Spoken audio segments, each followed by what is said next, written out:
Hello, everyone. Thank you for joining us today. My name is Ma Su En.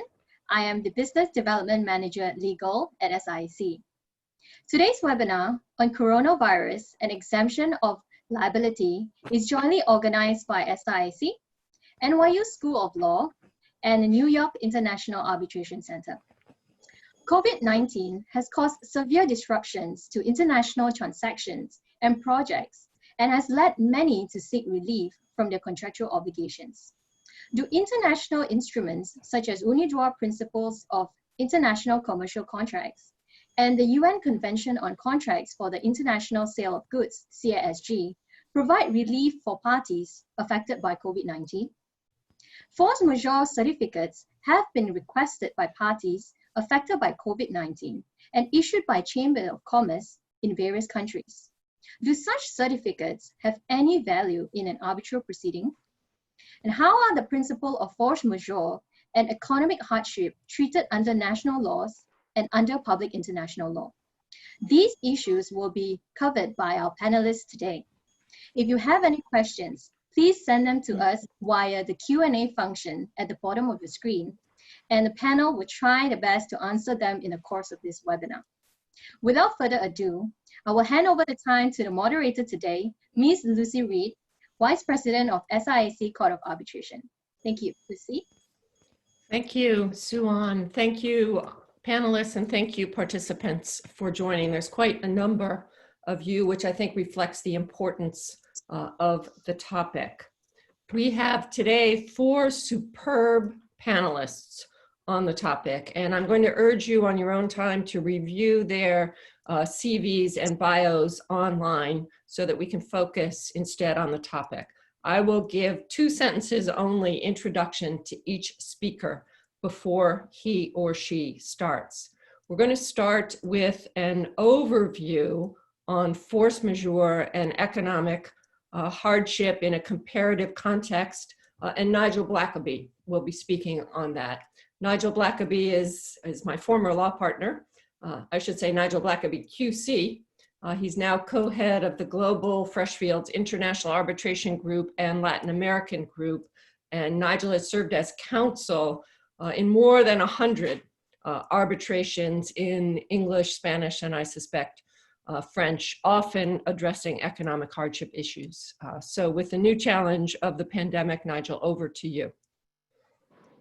Thank you very much, Lucy. It's a great pleasure to be here. Thanks to the SIAC for organizing this very timely topic. It's fallen to me to try and address concepts of force majeure and economic hardship from a comparative perspective before other panelists talk about it from a more international perspective, purely international perspective. Clearly, this is a topic big enough to write a book on, so I'm going to try and be brief and identify the issues as appropriate. Perhaps first, we must all recognize that, of course, COVID-19 has had a dramatic impact on all contractual relations. Let's just think about that for a second. Let's think about those cases where performance has been suspended. We've heard, for example, that Total had contracted with a customer a long-term supply of LNG. The customer served a force majeure notice to cancel a particular delivery because the virus had cut demand for its onward sale of gas. So they wanted to suspend performance of a long-term contract. It may make contracts no longer economically viable. For example, Carlyle Group signed a deal to purchase the corporate travel business of American Express in December.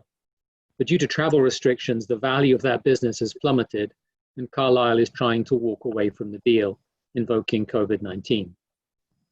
Similarly, regulations passed by states may render certain obligations impossible to perform. Live Nation contracted to purchase a concert promotion company, but under the purchase agreement, the seller was obliged to continue operating the target in the ordinary course of business until closing. Well, of course, that became impossible to operate a concert company due to pandemic restrictions on group gatherings, and Live Nation has therefore terminated the agreement, citing breach of that obligation. So there's a few circumstances out of many that have arisen in the context of the COVID-19 crisis. So how can these situations be addressed by the law? What are the key concepts? Well, the 2 concepts I'd like to focus on are force majeure and economic hardship. Now, let's just briefly introduce those concepts before looking at them in more depth. Firstly, force majeure is where effectively a contractual obligation is rendered impossible to fulfill due to an event beyond a party's control. Typically, it would entitle the party to cancel or excuse their performance of the particular obligation or contract. It's a defense to a breach of contract assertion. However, in general terms, in the common law world, you have to include a contractual clause in order to be able to rely on force majeure as a concept. Civil law world, as we'll come on to see, usually the civil code has a test for force majeure, which is automatically included in any contract. And of course, force majeure is to be compared with economic hardship. Economic hardship is where an event occurs, such as COVID-19, which fundamentally alters the equilibrium of a particular contract, because either the cost of performance has increased or the value of performance has diminished. And if the requirements are met, the disadvantaged party typically can request a renegotiation of the contract, and if unsuccessful, parties can resort to court or arbitration to terminate or adapt the contract. Again, in the common law world, you have to include a clause in order to be able to invoke economic hardship, typically called a rebus sic stantibus clause. However, in most civil law countries, again, the civil code will automatically have a hardship provision, in French called la théorie de l'imprévision. Now, these concepts are not applied in a uniform way throughout the world, as we've seen already. There are essentially two approaches that separate the common law world from the civil law world. Let's have a look at these differences briefly by reference to English and New York law for the common law approach and French law for the civil law approach. Let's start with force majeure under common law. In common law jurisdictions, force majeure is a contractual construct. An express term must be included in the contract. As a consequence, parties can agree its scope.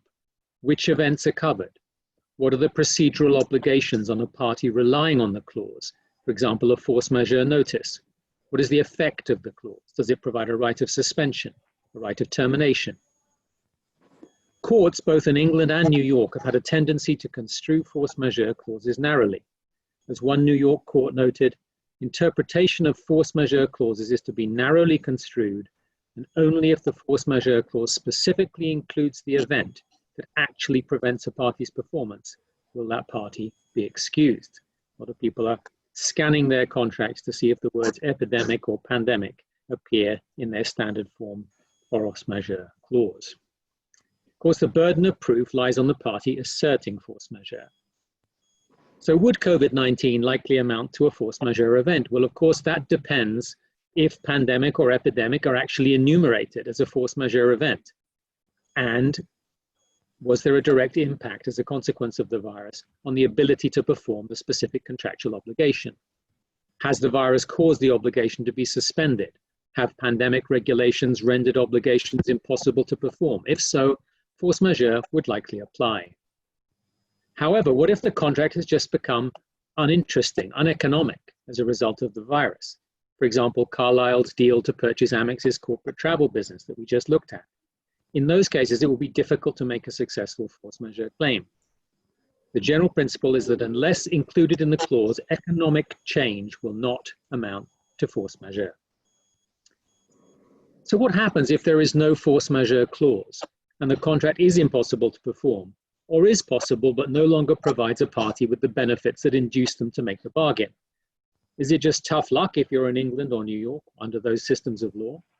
Well, there are common law doctrines that can apply and have an overlap with what we would commonly understand as force majeure. For example, the common law doctrine of frustration of purpose.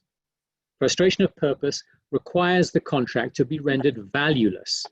And I emphasize the word valueless to a party. Doesn't apply when a contract simply becomes less profitable or when performance causes one party to sustain a loss. The court would apply frustration of purpose, and this is irrespective of what your contract contains, provided it is subject to one of these laws.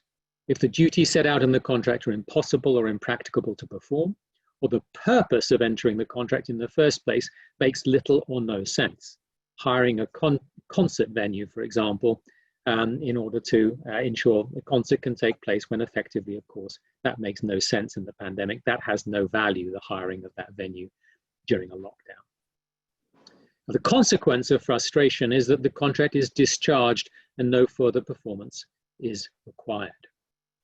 Now, in New York, certain events of a force majeure nature are also statutorily addressed. For example, the Uniform Commercial Code, which has been enacted in New York law, excuses a seller from timely delivery or non-delivery of goods where performance has become impracticable at the time of contracting. For example, supervening circumstances not within the contemplation of the parties at the time of contracting, or if it's impossible due to compliance in good faith with applicable foreign or domestic governmental regulation. There's also a doctrine in New York, a common law defense of impossibility of performance. This excuses a party's performance, for example, when performance becomes objectively impossible because of the destruction of the subject matter of the contract, the means of performance, or intervening unforeseen government actions that make the contract impossible to perform. Conditions are very strict. It must be an unanticipated event. For example, although unanticipated, a court in New York ruled that a January storm that struck the Northeast was not an unforeseeable event, since the contract scheduled shipment in the middle of winter. Given that pandemics are increasing in frequency, one can perhaps expect that some parties may be argued that they are not unforeseeable and that their consequences should therefore be negotiated. So much for the common. Yes, go ahead. Can I interrupt and just say, given that there seems to be such a range of differences on how this force majeure concept is handled, how do companies or entities that are dealing cross-border, how do they mitigate the effects of a global versus a local pandemic? Or this is a global crisis. Yes, well, I think this is what's unique perhaps about that, how global COVID-19 is. And of course, in France, you have, in the civil approach, which you have an article of the Civil Code, which requires that the event be beyond the party's control, not foreseeable at the time of contracting, and events could not have been avoided by appropriate measures. That's not a mandatory rule you can contract out, but it's there in any event, quite different from what happens in the common law world, as we've seen. Now, with regard to both of these circumstances, both in France, most civil law countries, most common law countries, you can negotiate the impact of this, but these aren't public policy rules in the Civil Code. So the only way to ensure that you get a common approach and you're not relying on these different common law doctrines, bits and pieces of perhaps a badly drafted force majeure clause, is to really focus on the drafting of the force majeure clause in whichever applicable law it is, because it will overtake and overrule whatever general provisions might be in the Civil Code. So don't rely on the vagaries of those doctrines or a sort of a boilerplate clause. Carefully enumerate the events that give rise to the event of force majeure and the consequences. Define epidemic and pandemic carefully. Do it objectively. Imagine trying to argue, when did the epidemic begin? When was it foreseeable? You could have days of argument on that question. How about linking it to an objective requirement? For example, the declaration by the WHO of a pandemic. That's an objective, the determinable fact, which could then assist parties. I mean, imagine if you had to sign a contract for performance in the US in late December 2019 when the coronavirus was already present in China. Is the coronavirus in the US foreseeable or not? You can avoid those kind of questions. Again, ensure clear notice provisions, and then the contractual approach will be respected in both common and civil law countries. But this is clearly a moment which shows the importance of thinking carefully about force majeure clauses and not just copy-pasting from the last contract. So that just brings me to economic hardship, which will be briefer on this because in essence, there are fewer subtleties to it. In English and New York law, there is no independent statutory or common law doctrine of economic hardship.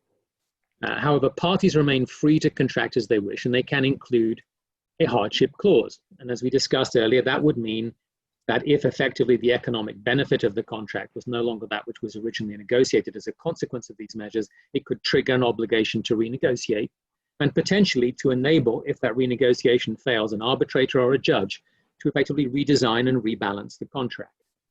And that's exactly what most civil law systems do by way of the Civil Code. Article 1195 of the French Civil Code, for example, notes that hardship or imprévision occurs when the following elements exist: performance has become excessively onerous, note, not impossible, excessively onerous, due to unforeseeable circumstances, and the disadvantaged party did not assume the risk of those circumstances arising in the contract. In those circumstances, the disadvantaged party automatically, under French law, can request to renegotiate, and if the renegotiation fails, parties may resort to courts to adapt or terminate the contract. But once again, the parties can contract out of this provision. So again, think carefully about what you want. Do you really want, if you've got a contract in France, a French judge effectively imposing a new contract on you? So what's the conclusions on this? Of course, economic hardship's a lower threshold than force majeure. And in general, the consequences of economic hardship are less drastic. It's renegotiation rather than suspension or termination. Now, of course, it's a difficult concept, economic hardship, for common lawyers, as the idea of re-establishing a different contractual bargain in the hands of a judge is an anathema. And fear that judges or arbitrators are not well suited to that task, again, should push those of us trained in the common law system perhaps to think carefully about how such a clause should be triggered and who would be determining that rebalancing exercise. So just to conclude, the key factors which differentiate hardship: it's a lower threshold, it includes change of economic conditions, and the remedy is renegotiation and then potentially the enforcement of a new contractual bargain by the judicial decision maker. I think there's one question, perhaps just as we come to this: is this an appropriate way? We leave it to the parties to make sure that they get their contracts in order. Well, that might be a good lesson to be learned for sophisticated parties. But what about the multiple contracts that have been affected by this virus, which have not been negotiated by sophisticated parties? You know, the ticket that you bought to the Elton John concert, which I know I've been finally told I can get a refund for. These kind of issues, shouldn't perhaps states be thinking about not just having a nice and a very clear rule in the UNIDROIT principles, which Professor Ferrari will be going on to discuss, but perhaps thinking about how can that perhaps be adopted as a standard internationally, so that we do have a general standard which would apply and not permit, for example, companies to negotiate their way out of liability vis-a-vis consumers or small or medium-sized businesses that don't have that bargaining power. Thank you. Thank you, Nigel. Just a quick question before we move on. You're the only person on the panel who is in private practice full-time right now. Can you give us maybe one or two examples of concrete questions that you are receiving from clients now, without waiving any privilege, of course? Yes, no, I mean, perhaps some real, because actually cases have come in. I mean, we're actually looking at cases now. So we have a contract for the laying of a submarine cable for a telecoms company. The contractor sent a force majeure notice because of quarantine requirements on cruise ships and delays in permitting during the lockdown. That's an issue. It's in negotiation, may go to ICC arbitration. We're advising another client in a damages claim for failure to pay under a hotel lease. The lessee of the hotel is obviously saying, force majeure hardship, I'm not going to pay you for renting the hotel. We have another COVID issue because between signing and closing in the M&A transaction, the buyer is trying to get out of the deal because the deal doesn't look so good anymore. I have another one which is in quite a few measures which are sort of slightly separate, but where you see state measures where governments are potentially using COVID as an excuse to do things that they've been wanting to do for a long time and now have a bit of an excuse to do it. We've seen some interesting measures in Mexico where electricity generators are being effectively changed, with the order in which they're being called upon to produce electricity is being changed, supposedly on the basis to secure better the energy supply because we need a secure energy supply because of COVID. And then finally, one that is quite interesting is a defensive force majeure for failing to pay sponsorship packages for Major League Sport, which is the big arbitration that's just kicking off. So very interesting and diverse questions, all of which raise these legal questions that we've just been covering all aspects of real life, I would say. Jean is going to be speaking in a bit on the state side, state responsibility, but now I want to introduce Franco Ferrari to talk on international instruments, force majeure, economic hardship, and the virus. Dr. Ferrari, as most of you will know, is professor and director of the Center for Transnational Litigation, Arbitration, and Commercial Law at New York University Law School, and a very well recognized thought leader around the world on the UNIDROIT principles and the CISG as instruments. So Franco, over to you. Thank you very much. And I will focus on the UNIDROIT principles. I cannot dwell on the applicability of the UNIDROIT principles or the CSG in arbitration, or the interrelationship for that matter. Although, as some of you may know, I have my views on all of these issues. I will not be able to focus on contractual force majeure or hardship clauses, such as the ones mentioned by Nigel, and their relationship with the UNIDROIT principle or the CSG, even though this relationship may be relevant in practice, but time does not allow me to do that. As you know from the introduction, I will look into whether the coronavirus pandemic can amount to force majeure event under the UNIDROIT principles and the CSG, and whether it can lead to a successful hardship claim. As regards the UNIDROIT principles, the question has to be answered against the background of a very clear regulatory framework which contains specific sets of provisions regarding force majeure on the one hand and hardship on the other. The existence of these sets of provisions suggests that a distinction between these two doctrines is to be made, even though they have some common traits, and I think some of the remarks Nigel made show that. According to the Chevron and Texaco versus Ecuador Tribunal, for example, and here I'm quoting, the doctrine of force majeure, like the doctrine of hardship and other related concepts, is designed to distribute between the parties in a just and equitable manner the losses and gains resulting from an unforeseeable event. Still, a distinction between force majeure and hardship has to be made because of the consequences of force majeure and hardship, which differ from each other, and as mentioned by Nigel, even in some domestic legal systems. According to UNIDROIT itself, there may be factual situations which can at the same time be considered as cases of hardship and of force majeure. If this is the case, it is for the party affected by these events to decide which remedy to pursue. If it invokes force majeure, it is with a view to its non-performance being excused. If, on the other hand, a party invokes hardship, this is in the first instance for the purpose of renegotiating the terms of the contract under UNIDROIT principles, of course, so as to allow the contract to be kept alive, although on revised terms. Now, as regards force majeure, the relevant provision is Article 717, pursuant to which force majeure excuses non-performance of a contract if that party proves that the non-performance was due to an impediment beyond its control, and that it could not reasonably be expected to have taken this impediment into account at the time of the conclusion of the contract, or to have avoided or overcome it or its consequences. Now, this provision sets forth the requirements which need to be met for a party to be exempt from liability in case of non-performance. Over the years, a few arbitral tribunals in court had to apply this provision and were able to clarify the requirement. A decision coming out of Russia in particular may be useful to show that the coronavirus pandemic may well constitute a force majeure event under the UNIDROIT principle. The court held that a penalty was not due on the grounds that the delayed delivery was caused by the fact that respondent was subject to auditing by governmental agencies. Now, in support of its decisions, the court referred to the provision I just mentioned, 717, which according to the court makes it clear that to lead to an exemption or to be force majeure, the impediment must be extraordinary, unavoidable under given circumstances such as, and now the list is important, floods, earthquakes, snow, and other similar disasters, acts of war, epidemics.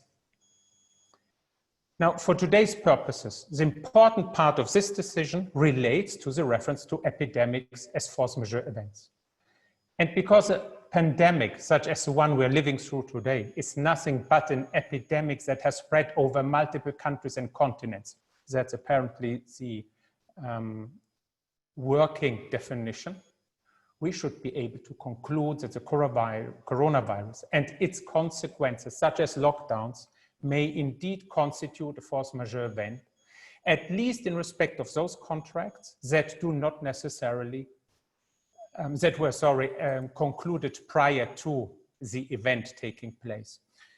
Not necessarily those that one concludes after the event, meaning with a wrong conviction, for example, that the event would not be as bad as it indeed was, would not last as long as it lasted.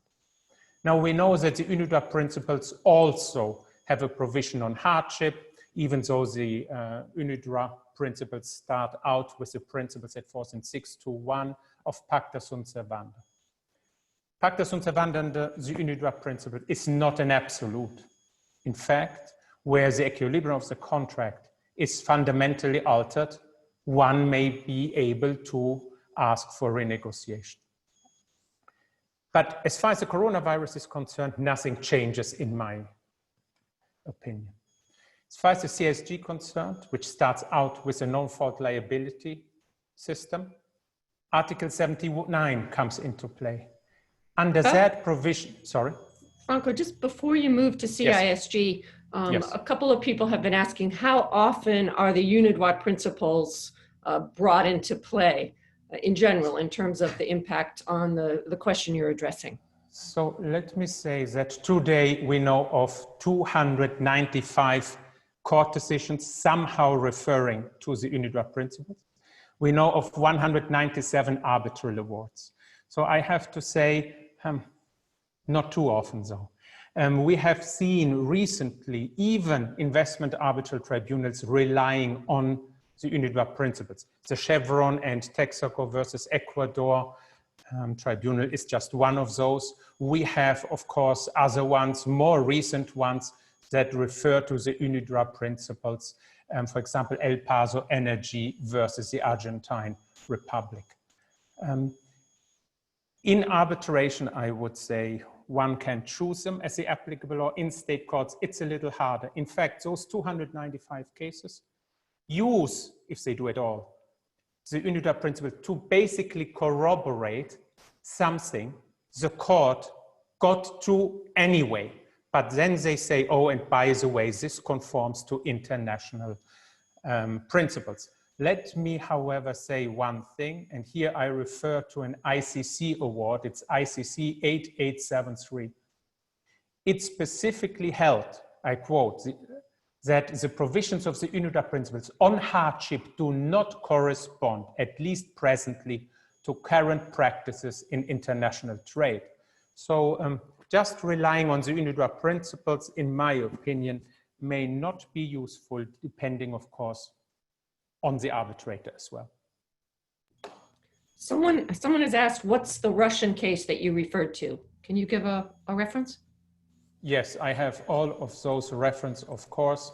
And while I refer to it, let me tell you, there is a Russian case, which I will then post in the chat for everybody to see. I make this actually very easy and will refer to it in a post on the chat. Okay, thank you. Sorry to interrupt, move on. Sorry. No, of course. The CISG actually, as I mentioned, has a rule, Article 79, that allows a non-performing party to also be exempt from liability. Several requirements have to be met, but I would say that there's only one thing one can say. The coronavirus situation, as long as it meets the Article 79 requirements, can actually amount to a force majeure event or one of the impediments referred to under Article 79. But this requires, however, a case-by-case analysis. Is it wrong to suggest, as somebody did, that the coronavirus pandemic can be relied on to exempt from liability? No, that cannot be, but you still would have to look into whether the specifics of the case allow you to say that. Now, as regards hardship under the CISG, it is very much debated in legal writing due to the fact that the CISG does not expressly deal with hardship. Even at my own law school, we have different views. Professor Clay Gillette holds a different view than I do. But irrespective of our views, The fact that the convention itself does not expressly refer to it has made possible different inferences about whether hardship excuse is at all available under the CISG. According to one view, the lack of specific rules concerning the doctrine of hardship is to be understood as not allowing this doctrine to come into play under the CISG. And there seems to be support in case law for this. There's an Italian decision as well as a Greek decision. According to a different view, hardship, including financial hardship mentioned earlier by Nigel, is implicitly included within the scope, so that a party claiming hardship can receive an exemption from liability on the same terms as one who claims force majeure or any other kind of physical and absolute inability to perform. Now, according to yet another view, hardship, even though not expressly dealt with, is governed by it. That means, and it is important to make this distinction, that one would use the same provision, 79, to derive a general principle from the convention on this. This view too finds support in case law, including in case law stemming from at least two Supreme Courts, namely those of Belgium and France. Now, while these decisions may be appreciated for considering hardship a question governed by the CISG, they must be criticized for resorting to the UNIDROIT principles to address the issue of how to deal with the consequences of hardship. And this is something, for example, Professor Gillette, whom I mentioned earlier, and I do agree on. According to another view, however, and this goes back to what Nigel says, the importance of what Nigel says, the CISG does not at all address hardship, thus leaving it to domestic law to be identified, so conflicts of law rules, to tackle the issue. This means that all the distinctions Nigel earlier referred to, which is also why Nigel opened this webinar, come into play again. So if the applicable law were English law or US law, you get to the issues mentioned earlier by Nigel. Now let me conclude that what I've just said means that whether the coronavirus pandemic amounts to a hardship situation under the CISG depends first of all on what position you take on whether it is at all governed or not by the CISG. Thank you. Thank you, Franco. Let me ask you the same question that I asked Nigel, which is, in your practice, in particular your arbitrator practice, can you give us some concrete examples of how COVID-19 is coming up? Yes, I'm sitting as emergency arbitrator in two cases in two different continents, and the issue is similar to one mentioned earlier by Nigel. One party says there was a lockdown, therefore I can actually not ship the goods. One other party says there's a lock, and that is a fixed term contract. The goods had to arrive, not to be shipped, had to arrive at a given moment in time. That was actually the 15th of April. In another case, one party says, I can actually not produce the goods. I'm not taking any position yet, but one argument could be made. Couldn't you, since you're a big company, it's a multinational company, not produce the same goods at a different site, rather than in country X, where there is a lockdown, in country Y, where this company, and we know that, where this company has a production site and produces the same goods with a different name, however. So these are the two issues I've seen as emergency arbitration in the last 4 weeks. That's good luck to you on those. and to the parties. Let's move to Qian Bao, who's going to speak on the value of force majeure certificates in arbitral proceedings. Qian is an independent arbitrator in arbitration chambers, my chambers, but based in Hong Kong. Qian was head of the Hong Kong International Arbitration Center from 2010 to 2016 with private practice in arbitration and commercial law, sandwiching that position.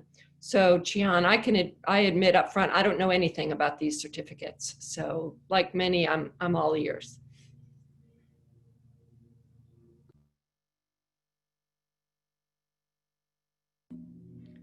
You're still on mute, Qian. Thank you. I was just thanking everyone for inviting me. So thank you very much, SIAC, NYIAC, and NYU for inviting me to join today. It's a pleasure to be here. I think this topic is fascinating, and actually force majeure certificates are not actually a new phenomenon, despite what I think many of us might think. These certificates have actually been around for some time now, and they have been issued in various jurisdictions for years and serve as an attestation to the existence of force majeure circumstances. Force majeure certificates come in a variety of forms. For example, the London Chamber of Commerce and Industry only certifies factual details that can be evidenced. They do not comment on as to whether force majeure applies or not, or do they argue such claims on behalf of the claimant. In fact, it is the responsibility of the claimant to claim force majeure, and the issuing body's role is really to provide a certificate to support such a claim. The Russian Chamber and Industry also has a similar practice, which has been around for about 30 years now. And their rules require that the applicant submit numerous documents to substantiate their requests, and the Chamber of Commerce ultimately assesses their request and advises whether the certificate should be issued. Now, as we know, the global pandemic, of course, has caused a flurry of discussion on force majeure, and indeed, this is the discussion of the day, of today, and other means of exempting contractual liability. Now, in the context of COVID-19, the topic of force majeure certificates came into the fore as early as January 30th, when the China Council for Promotion of International Trade, which is short is CCPIT, announced that they would offer force majeure certificates to local businesses, and have since been used by other jurisdictions around the world.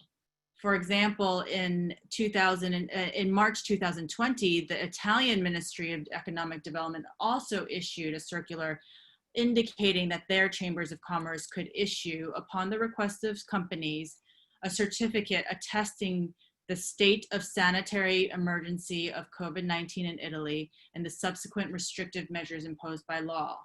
So in this certificate, which I actually obtained a template of, the certificate specifically states that the WHO declared the international emergency and public health due to coronavirus. 2, that the Italian Council of Ministers declared a state of sanitary emergency. And 3, that the WHO declared the COVID-19 outbreak a pandemic.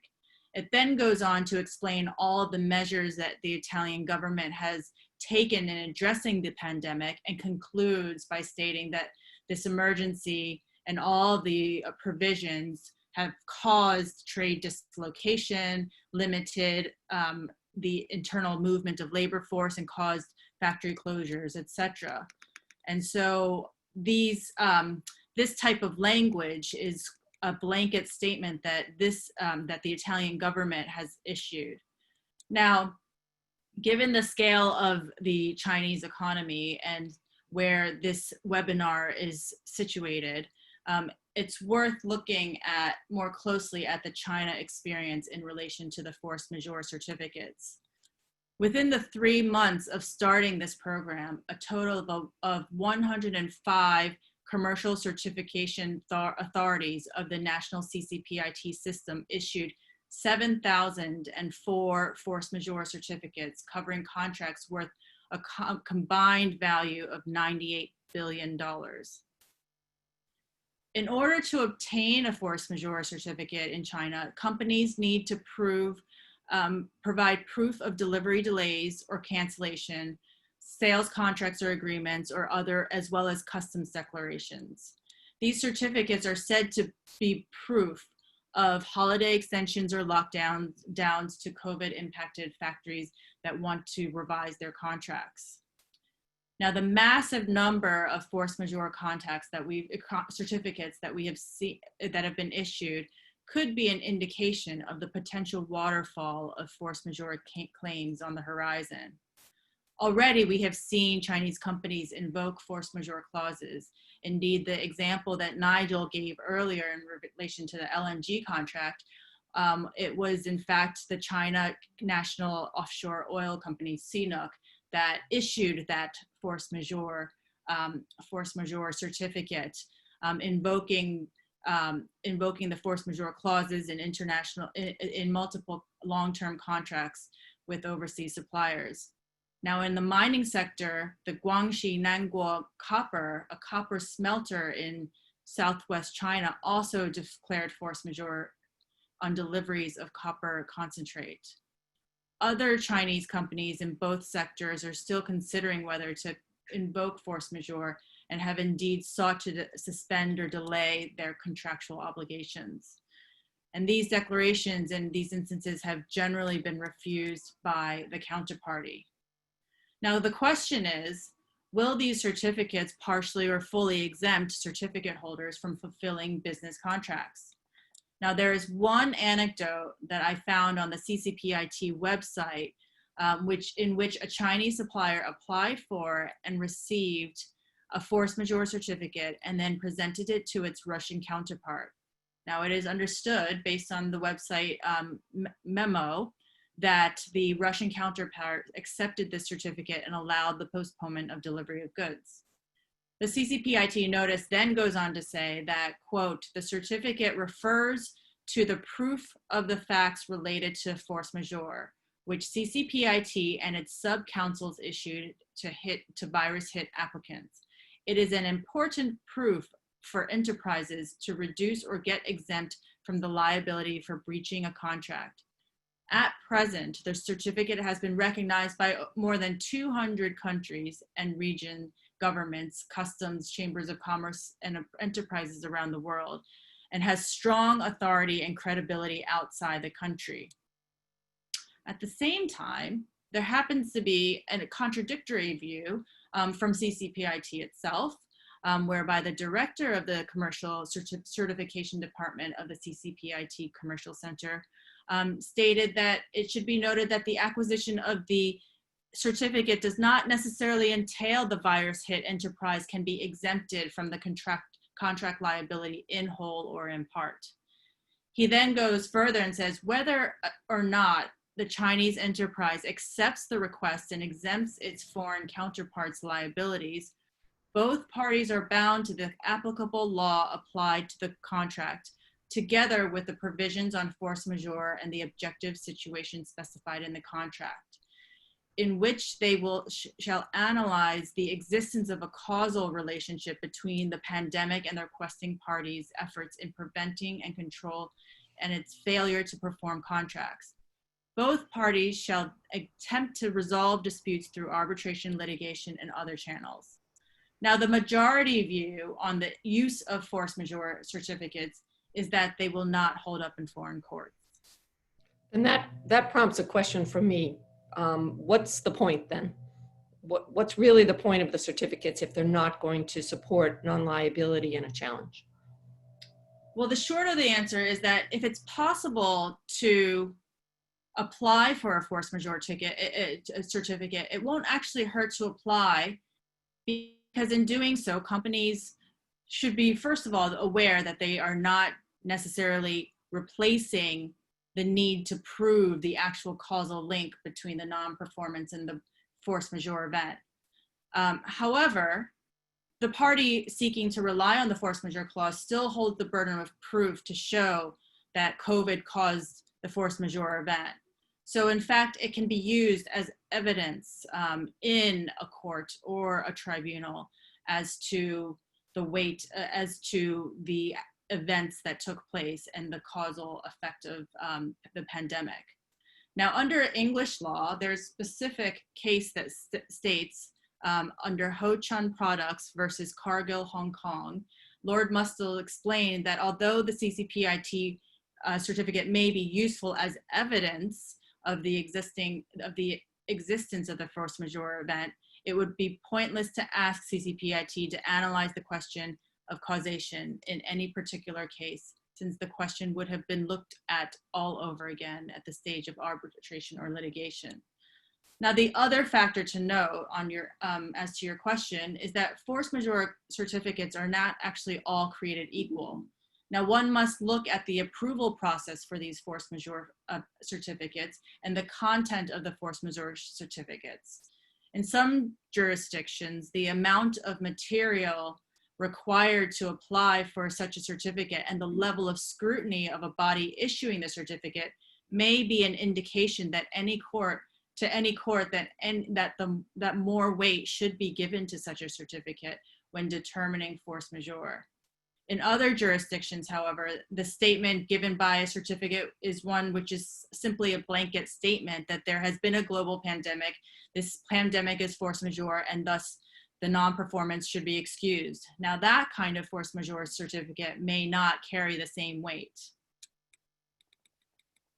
So the original question that was posed in this topic was whether these force majeure certificates would be, how it would take effect in arbitration, and the tribunal, of course, must apply the governing law, and Nigel has mentioned the various issues associated with the governing law, but otherwise it has the power to decide the admissibility of the evidence and use its discretion to assess those certificates issued by the CCPIT. Of course, because the tribunal members come from different backgrounds, there may be some tribunals that are more willing to accept such force majeure certificates than other tribunals. So it's hard to say whether there would be an actual difference as to litigation versus arbitration, but certainly I think that if the company were to obtain a force majeure certificate, it could be used as evidence to support its other evidence in relation to its force majeure claim. One other question that is raised is if the tribunal refuses to admit those certificates, then what about the enforcement of that award, in particular in Chinese courts? Would the Chinese courts refuse enforcement on the basis of public policy? In short, I think that the general public policy scope in Chinese courts and other courts is quite narrow, and it is unlikely that Chinese courts would refuse enforcement on such grounds.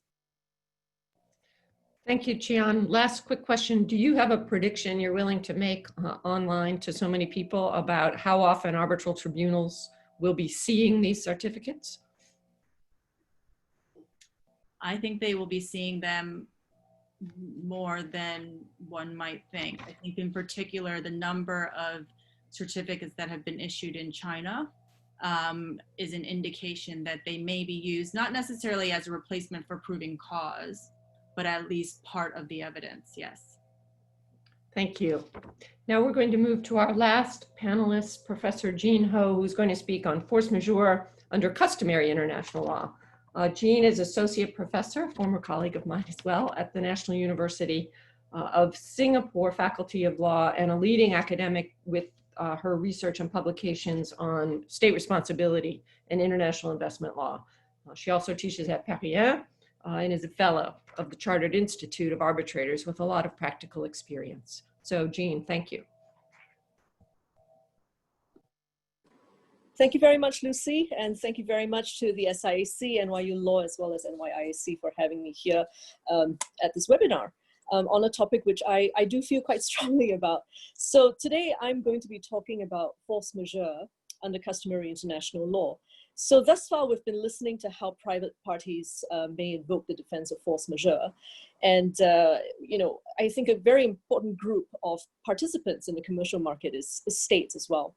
And recently, with the outbreak of COVID-19, there has been a lot of speculation as to whether states are going to be sued by foreign investors for the various measures that they have taken to deal with the pandemic, right? So these range from lockdowns to something less drastic than lockdowns.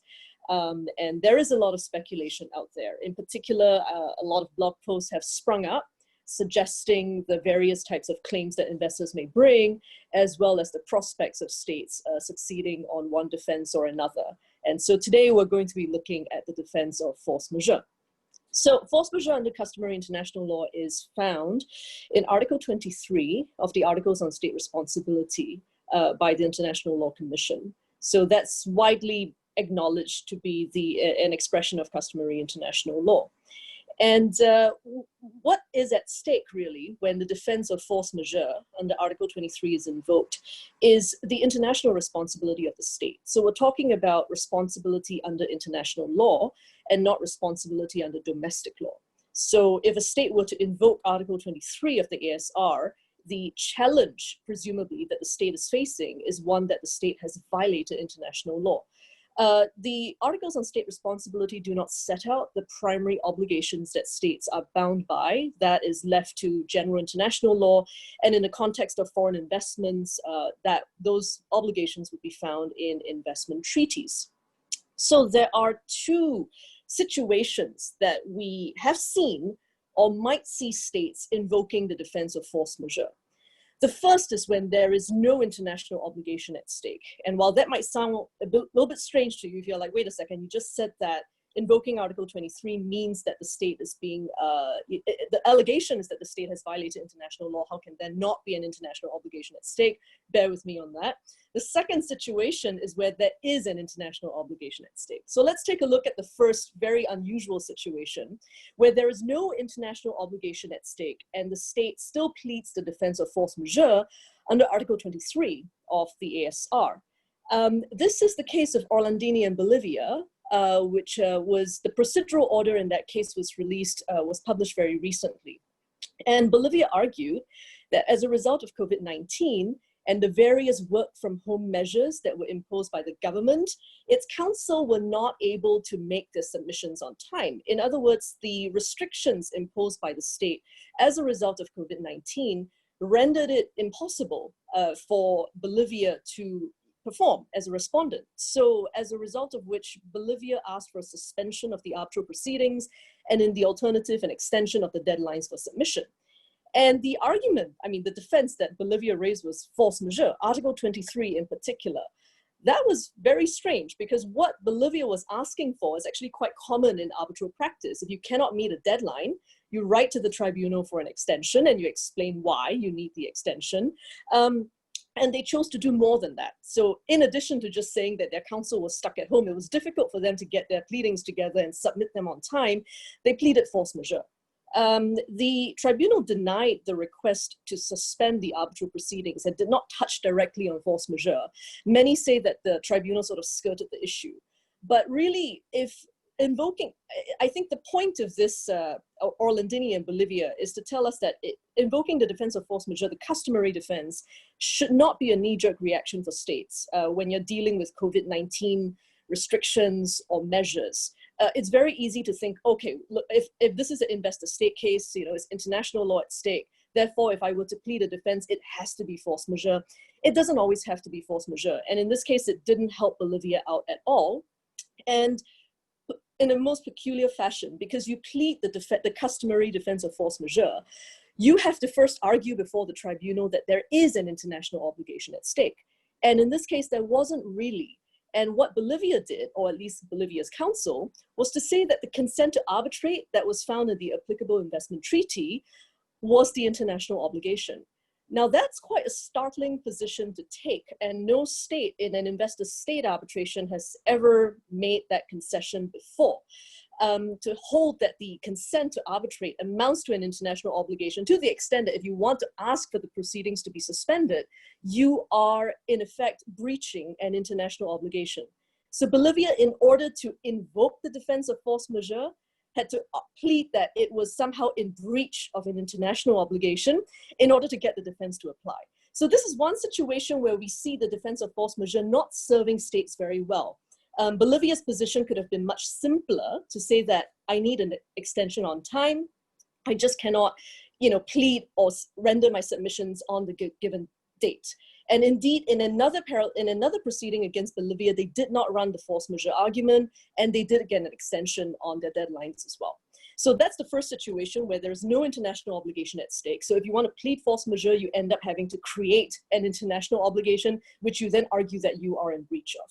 So let's turn to the second situation, which is more commonplace for the invocation of Article 23. which is where there is an international obligation at stake. And in most of these cases, you will be looking at obligations contained in investment treaties, be it fair and equitable treatment, be it full protection and security, be it expropriation. And states might be keen or inclined to think, well, let's reach for a customary defense. Let's talk about force majeure if I am being challenged for the measures that I have taken in response to the pandemic. But it's easier said than done. If we take a good look at Article 23, never mind the commentary and all the academic writings on Article 23, just look at the text of Article 23, and we will soon realize that this is not an easy defense to invoke. Why? Because there are 5 cumulative conditions to meet. The first condition that a state has to meet if it were to prevail on the defense of force majeure is to show that there's the occurrence of an irresistible force or of an unforeseen event.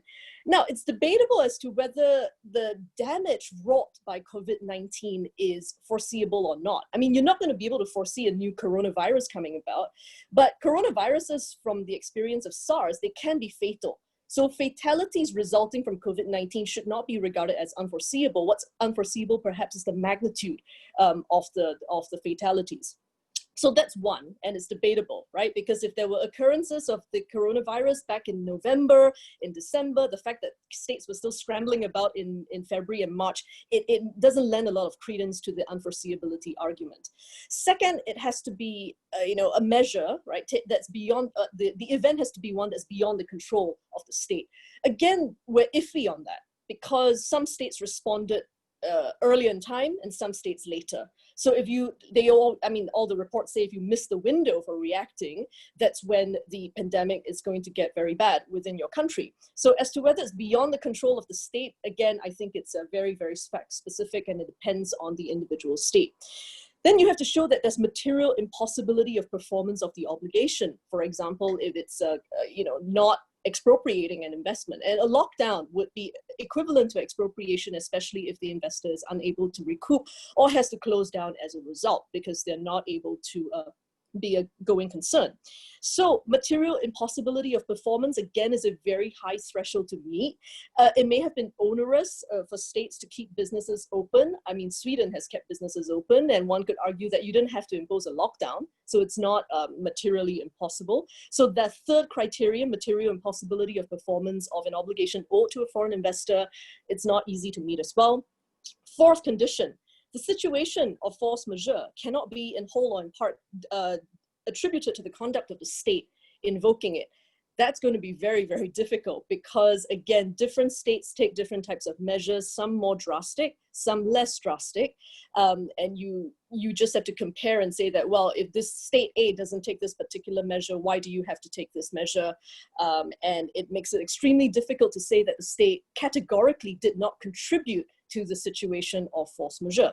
And finally, the state cannot have assumed the risk of the situation occurring.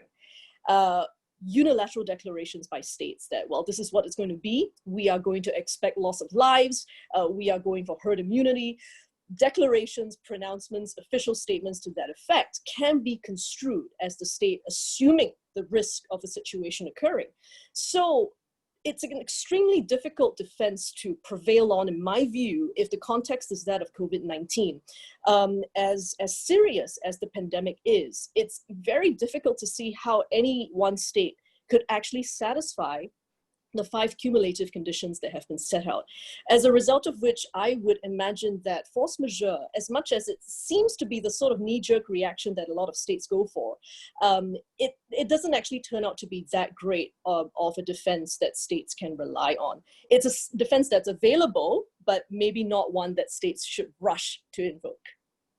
Jean, let me ask you to focus. Let me ask you to focus on I forget which of the 5.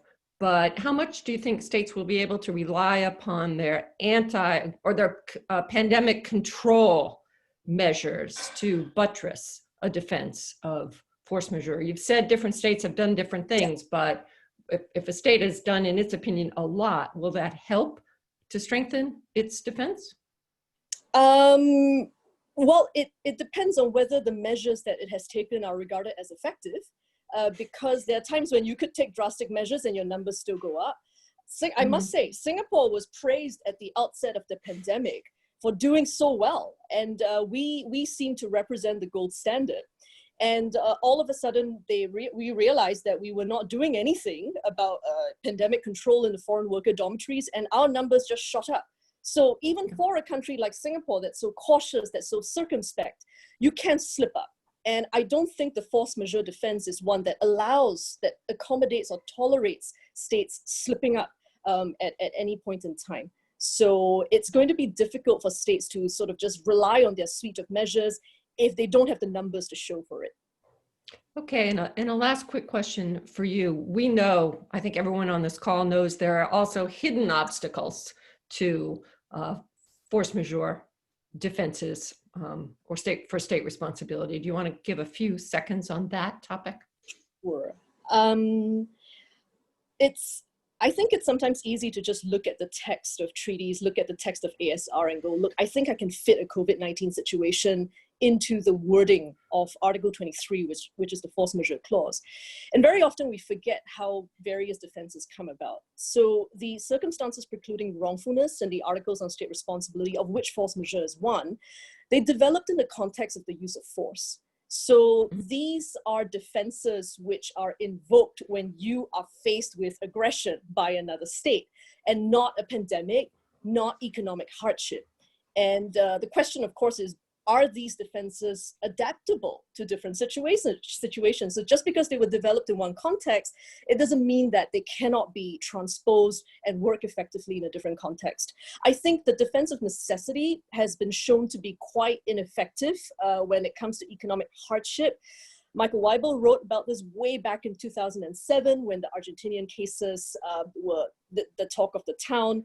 And I'm inclined to agree with that view, that necessity is a crude defense. And when we look at force majeure, I think the COVID-19 pandemic throws up how unadaptable I imagine this defense is. So when it comes to a hidden obstacle, I would imagine the context, the historical context in which these defenses were developed and drafted might prove to be the biggest obstacle to their successful invocation. Well, that certainly could be a subject of a whole webinar, which we don't have time for. We have some very good questions from the participants, a whole range. Let me start with some concrete ones to Qian on certificates. They include these. Are there any arbitration awards of which you're aware that reference certificates? How much does it cost to get a certificate? And can you give an example of a highly respected issuer of a certificate in terms of bolstering a force majeure defense based on having a certificate? I don't know how much it costs. My suspicion is that it was probably not a high fee. The London Chamber of Commerce and Industry issues under their list of special certificates, multiple certificates like this. And so force majeure certificates are just but one. And so, in fact, I think it's a fairly routine practice for some of these chambers of commerce and industry. The second question related to the arbitration awards, I'm afraid I don't know of any awards. I don't either. And the third question relates to reputable commerce and chambers of commerce or organizations. So the chambers of commerce are actually, so the government allows for chambers of commerce to issue these certificates. And so there isn't, I would say, any particular one that's of noteworthy reputation.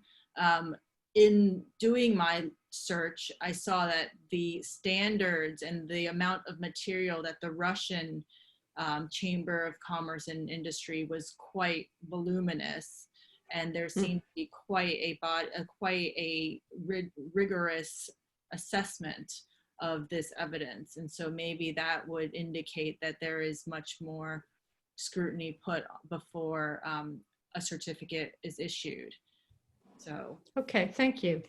This question I think is primarily for Franco. Under comparative and international law, can a party argue force majeure or economic hardship regarding monetary obligations when the money value itself has not been affected by the pandemic. You're on mute. Unmute. I don't see why not, but I would like to get a specific example. I say that because it will depend on what Nigel says, whether that's at all a possibility and whether the various criteria set forth in order to be able to successfully ask for exemption on the basis of force majeure or hardship are met.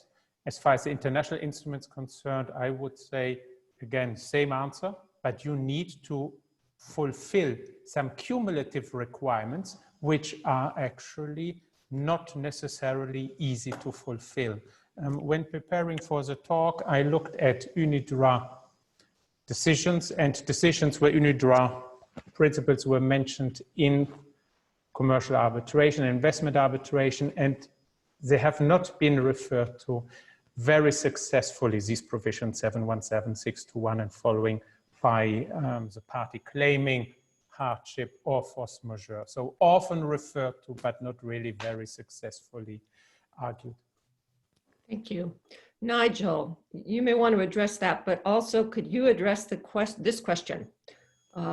Economic hardship as New York law doctrine and hardship as a common law doctrine, are they the same or different? And if they're different, what are the differences? You'll have to unmute. Yeah, just following up on Franco's response about monetary obligations. I think it's obviously monetary obligations can occur in different circumstances. I think if there's you are due to make payment for a service that you've received, and you don't have much money because you're not making enough money anymore, then that would seem not to be an effective argument. If the international monetary system continued to operate, which it did, I think it's obviously quite different if the monetary obligation is in respect of an obligation of the other party which you believe has not been fulfilled. I'm supposed to pay you X amount to hire a concert venue, but as a consequence, I don't believe I should pay it because I was never given the concert. Impossible to ever run the concert. Then that's obviously a different question. So I think it's very fact specific, but in and of itself, the simple obligation to transfer or pay money, unless that's affected by some pandemic regulation, would seem not to fall within the definition of force, typical definition of force majeure. On the second question, scrolling down to it, economic hardship as a New York doctrine. I mean, there's not, just to be clear, economic hardship in both common law systems I was addressing, New York and English law, there is no formal doctrine of economic hardship. In both of those jurisdictions, you need to negotiate a hardship clause in order to be able to invoke hardship as a means for renegotiation or having the contract reset. It's in civil law systems where you have this automatic right to request effectively renegotiation because of economic hardship that was unforeseeable, and which then can trigger renegotiation if that fails, intervention. So I think there's the concept, in a sense, can be copied over from the civil law system into the common law system by way of a contractual clause. But essentially, it's a creature of the civil law. It's the theory of imprévision, and it's not really something that the common law feels very comfortable with for the reasons I described earlier of not wanting judges and arbitrators to renegotiate contracts for the parties in their place. Okay, I'm going to read. Sorry, Franco. May I just add, civil law systems are not the same. So while in Germany you have a rule now which was introduced into the German civil code with its revision, there are civil law countries that do not have a rule like that. So if you have to copy contractually one of these clauses, I would go maybe for the German one or for a similar one, and now, as you suggested, the French one. But economic hardship, or the doctrine of changed circumstances, does not in all civil law countries lead actually to the right to renegotiate. So now I'm going to read two questions that overlap, and this will give the opportunity for each panelist in 60 seconds to give sort of concluding views. The first question is this: how can one say that COVID-19 is foreseeable? And even if it was foreseeable somehow, how is it helpful if performance has become impossible for so many parties? Question two, COVID-19 is new. It's the first global pandemic in our lifetime. In the future, will there be an expectation for contracting parties to provide expressly for global pandemics, to bring it under the umbrella of a possible force majeure claim or defense, whether for companies or governments? So let's start with Qian, 60 seconds max. Okay, so the first question is, I think that it could be argued to be foreseeable. In fact, Bill Gates predicted this in 2005. And certainly second waves, third waves, it's hard to argue that they are not foreseeable. And now that we've had one, it's difficult again to say that they aren't foreseeable in the future. So that's my answer to the first question. The second question is, oh, I've lost my train of thought.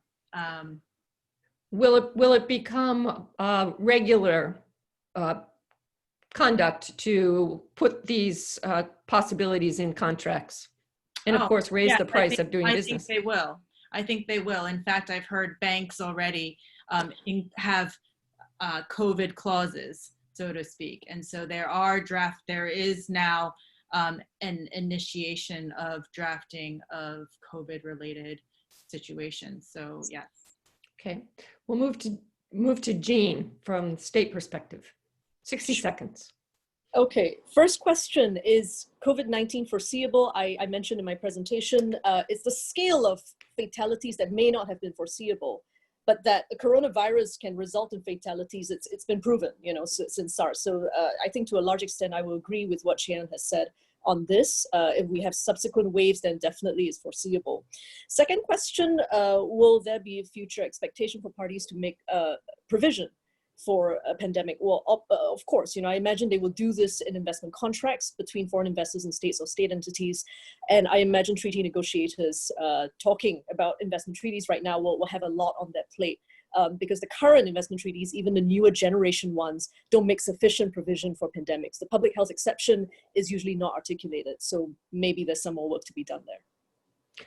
Probably have to put climate change in that category as well. Now, Franco, to you. Yes, I would agree with Qian when she said that there will be second and third waves. So saying that this is not foreseeable, I think would not really work. However, one has to look at the applicable rules and decide or ask oneself, foreseeable by whom? The fact that Bill Gates predicted or referred to in 2015 by it, I don't think would make a difference. As far as irregular conduct is concerned, no need to add a specific provision, at least not under the UNIDROIT principles or the CISG. Now, what could one do? And here I refer to the question I answered earlier. Maybe as the creditor of a purchase price, you will add retention of title clauses. So that could somehow solve the problem. Whatever happens to the opposing party who cannot deliver, whether it is due to coronavirus or something else, I don't have to pay. Some laws have it, some laws provide for it anyway, but not all of them.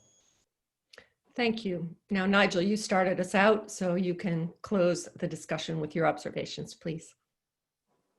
Thank you, Lucy. I mean, unforeseeable, SARS, MERS, H1N1, bovine flu. I mean, basically the frequency with which you get zoonotic diseases, jumping viruses from animals to humans is just increasing, not exponentially, but getting that way. It's every few years now. It just happens to be whether the virus gets lucky and is transmitted by airborne or not. So I think if you look at the science on this, it was predicted by scientists generally there would be another pandemic. SARS was declared a pandemic as well, by the way. And I think it's just a question of when it's going to happen and how violent it was. So I agree it was the scale of this that was unexpected, perhaps, but certainly not its existence. And there will be future similar events, and we just hope that they are not as infectious as this one. So I think it can be predicted. It should be negotiated as a consequence. The reality is, we all know now that this was not just an invention of a few scaremongers, and that therefore everybody negotiating a contract needs to be fully aware of its potential impact and negotiate those consequences and not rely on general doctrines and hope that people will say that the next one is not foreseeable because it's got a different name or the virus has got a different genetic makeup. So I think everyone needs to be aware and needs to think carefully when they're working on their contracts. Okay, then we've come to the end of the webinar. I want to thank all of the participants for sticking with us in this pandemic world. I want to thank the panelists for the good preparation and offering a lot in short amounts of time. Thank Ma-Sue-Ann for coordinating us, and of course the BD people at SIAC and at NYU who have helped make this happen. I'm sorry we couldn't answer all the questions. You can get emails of our participants online, I'm sure, if you want to follow up on specific questions. And this webinar will be available on the SIAC website for reviewing in reasonable time. With that, I close with thanks to everyone and wishes for a good weekend. Thank you. Thank you. Thank you, everybody. Thank you. Bye-bye.